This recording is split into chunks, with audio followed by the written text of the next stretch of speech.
Hey everyone, Pastor Shane here in the rolling hills of North Los Angeles County. Over this way is the Fire Pasadena areas. The sun's coming up, and then back here's Hollywood.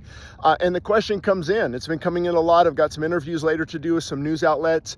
Is this God's judgment on California? Well, a couple things.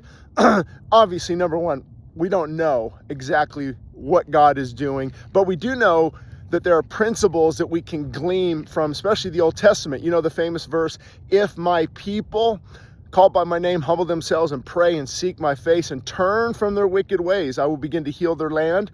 Well, the context, although it's for Israel, I understand, but the context is that God, when God brings and allows pestilence, disease, famine, drought, I mean, obviously we could add natural disasters in there.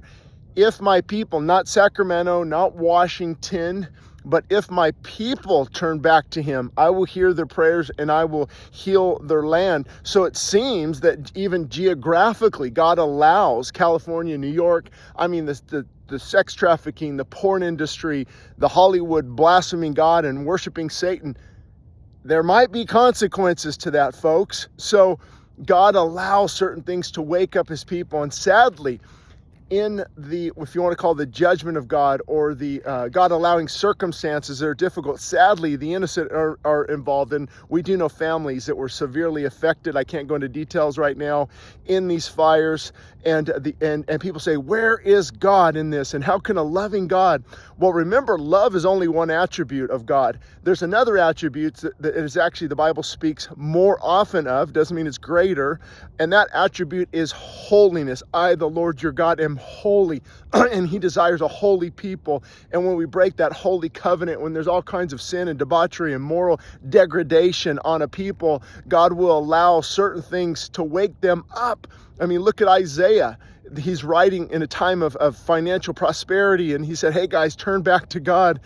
Jeremiah, the same call, turn back to God. And then we get to Ezekiel, and now they're in exile, and they have to turn back to God. So there are consequences for our actions. The big question right now, instead of asking, is this God's judgment on California?